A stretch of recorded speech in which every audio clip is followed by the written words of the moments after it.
have any snow in the city. Everybody forgets how to drive in snow.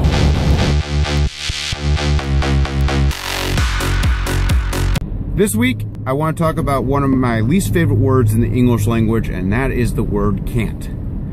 I've been told you can't almost all of my life. After my car crash when I was 18 years old, I was told, you can't run again. You will never be able to do what you were able to do in the past. I dreaded running. I hated running. It was my least favorite thing in the world to do, but being told that I can't made me want to run all the more. When I was in college, I was told you can't incorporate technology into lesson plans. Now, it's part of what I do for a living. When I got back into the sport of triathlon, I had a stress-induced seizure, and I was told you can't swim anymore. When every fiber of my being, after crashing my bike in the Chicago Triathlon in 2015, said you can't go forward, I did. And I am so glad that I finished that race under my own power, because you see, many times when you're told you can't, it just means you will. You have to try harder, you have to try smarter, and you have to do everything in your power to make it happen. There are going to be obstacles in the way. There are going to be things that are going to want to stop you. There are going to be people who are going to want to stop you. But the only person that you can count on in life is you. And you have got to find a way, when everyone else is telling you you can't do this, to make it possible. There will be times when you want to quit. There will be times when you want to give up. There will be times when you say, I can't do this. But the fact of the matter is, if you look at all of your options, the likelihood is that you can. There will be some times in life when you won't be able to do what you want to do. But if you don't shoot for that moon, there's no way you're ever going to land among the stars. And that is the worst thing that will happen if you say, I can. And I'm going to talk more about that after the summary.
Whew.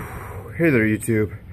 It has been monsooning in my village for the last 3 days. I know it's not a real monsoon, but it sure feels like it.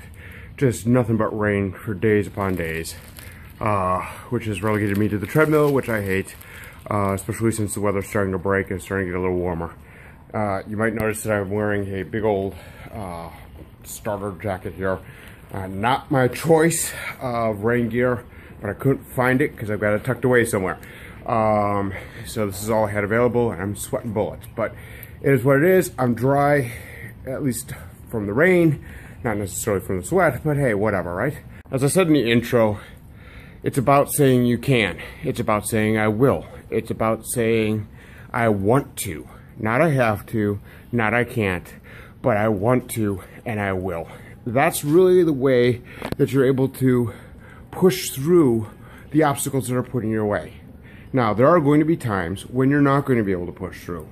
There might be a tornado warning outside, and you're not going to want to run in that. You're going to want to be safe in your basement. Your doctor may tell you to shut it down. You may have physical conditions that force you to shut it down.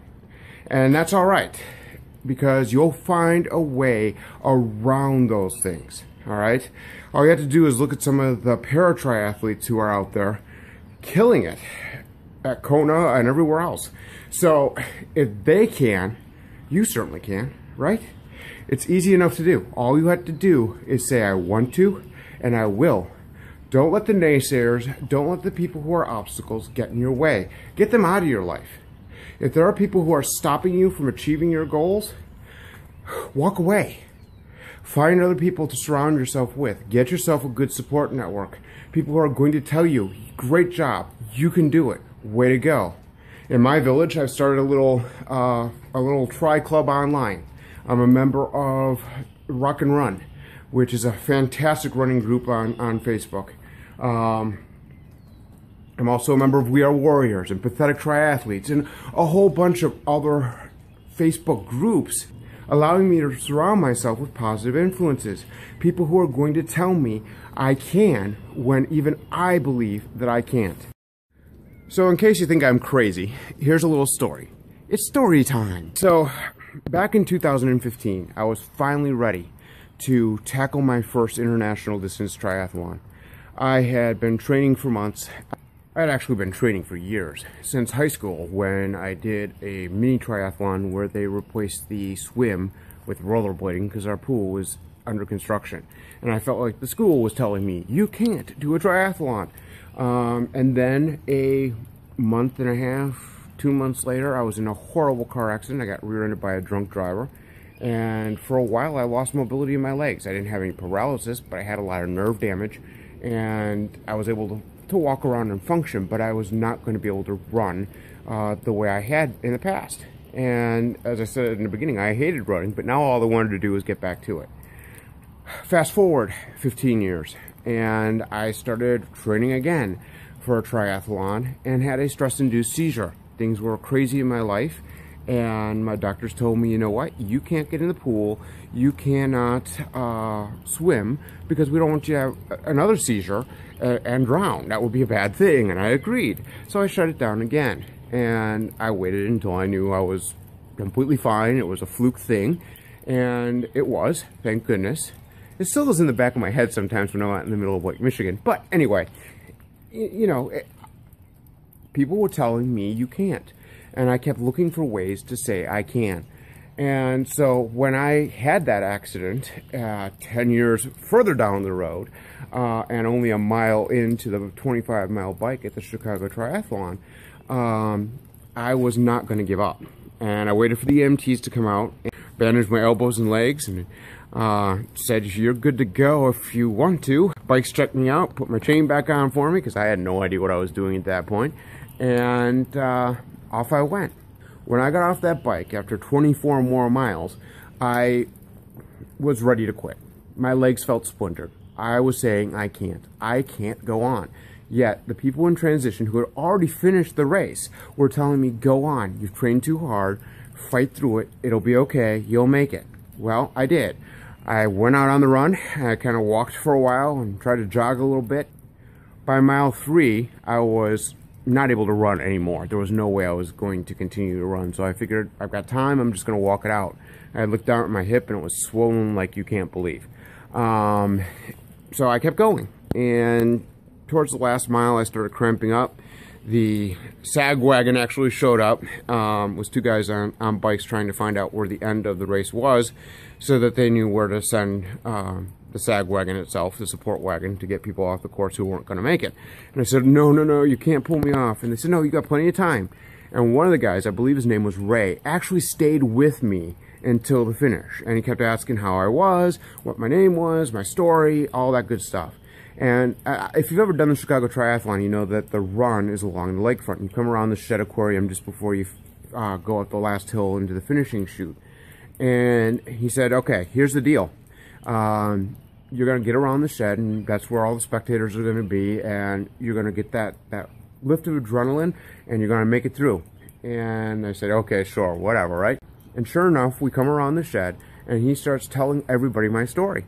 Telling them my name, and how I had fallen, and I was bandaged up because of it, and I was gonna finish with their support. And everybody started chanting my name, and it was fantastic. I got into that finishing chute, I saw my family, my kids were crying because they thought I was gonna be done a long time ago, which I should have been, and I got a burst of adrenaline. Got across that finish line, grabbed my medal, packed up my gear with the help of Lifetime Fitness, thank you very much, and got in the car and got to the hospital where they checked me out, told me I was all right, I was going to be sore for a couple of days. Well, a couple days later, I was not feeling any better. and went back to the doctor, got an MRI, and found out that I had actually fractured my pelvis during that fall. Hairline fractures, but fractures nonetheless. And so the swelling that I saw was I had been bleeding internally for over 3 hours. Now that is saying I will. Now I don't recommend that. It wasn't the smartest move on my part. It was having the willpower and the strength to say I can and I will. So that's my story. I don't expect everybody to have a story like that. Maybe you do. If you do, leave me a comment below. But just realize that the power of I will and I can are much more powerful than I can't and I won't. All right, enough philosophizing for today. Until next time, keep it rubber side down. Peace.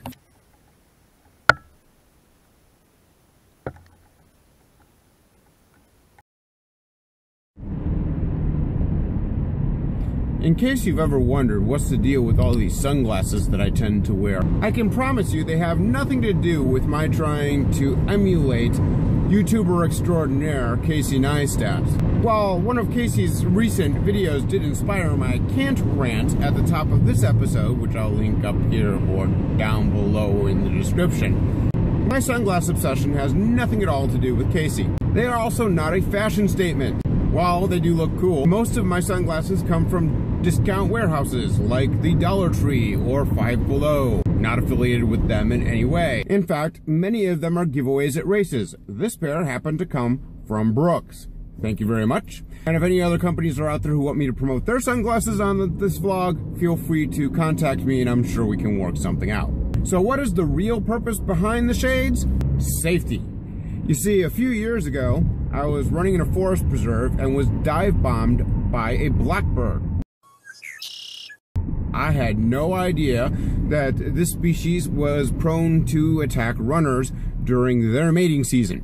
But I did a little bit of research and discovered that they indeed do. And in fact, many times they'll sit on the ground and attack from the ground up into your face. I was lucky enough that I was attacked from behind.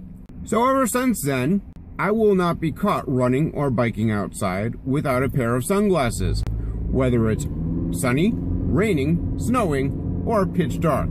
Yes, I wear my sunglasses at night so I can protect myself from birds of flight.